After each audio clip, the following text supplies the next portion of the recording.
John Gallup from Kansas City. I have a follow-up question to your comments about how financial statements can be distorted by making over-optimistic assumptions about returns for the pension portfolio. If you believe accounting statements, as published in annual reports, returns on equity for U.S. businesses are amazingly high, higher than in Europe, higher than they've been historically, higher than Japan.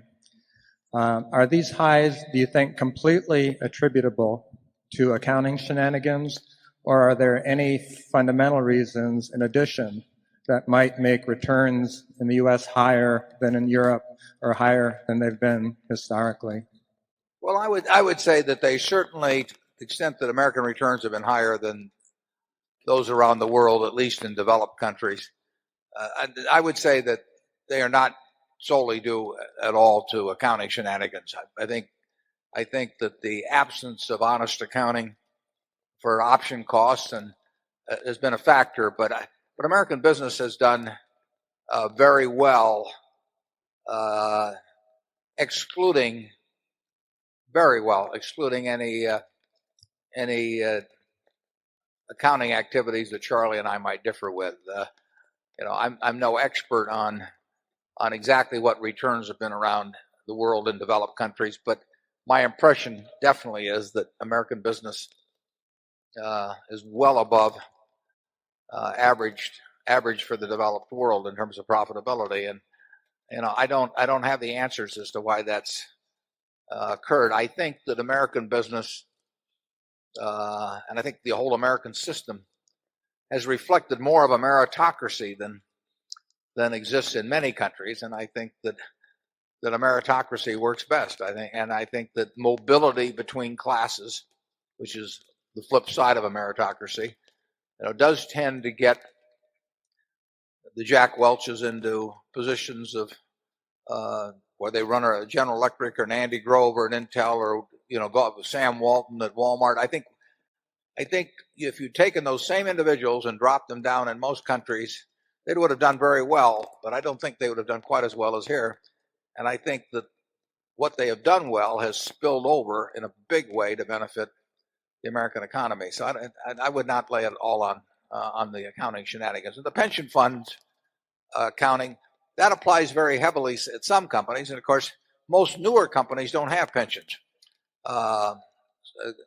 Companies that have started in the last 20 or 30 years are much more inclined to have various kinds of profit sharing or 401ks. The older industries that took on pensions spurred to a great degree, I think, by World War II, when you got excess profits taxes that ran to 90%, and there was a huge incentive to start pension plans and fund them heavily, because the government, in effect, was funding 90% of your pension obligation. So there was a great boom period in the inauguration of pension funds, and of course that meant steel and auto and all of those big industries of that time.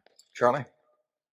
Yeah, it isn't so much accounting shenanigans as it is deliberate financial practice. Take General Electric. There's been a deliberate increase in financial leverage, which was made possible by the wonderful and deserved reputation. There's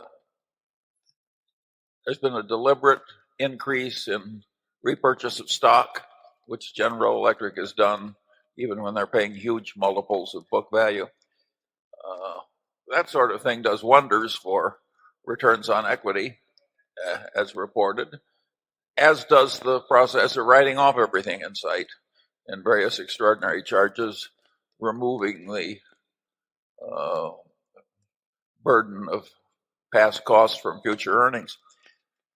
You put all those things together, and American returns on equity are higher partly because the management is deliberately set out to paint the company as unusually efficient in its use of capital, meaning that it earns a high return on shareholders' equity.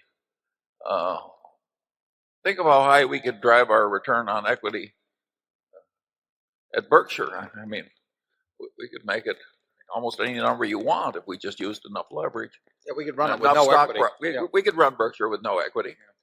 And then people could say, gosh, these guys have finally learned how to manage the damn thing.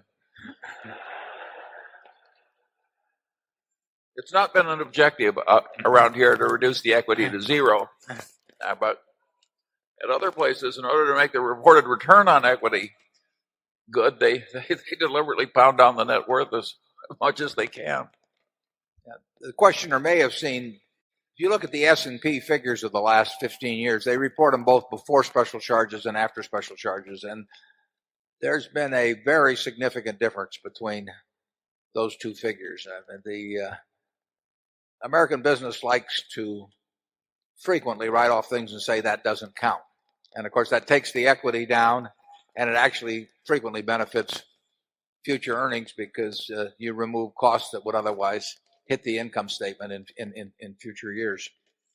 The truth of the matter is, you have part of this is shrewd and correct management of the company's financial structure and operations, and part of it can drift into gamesmanship. Region 5.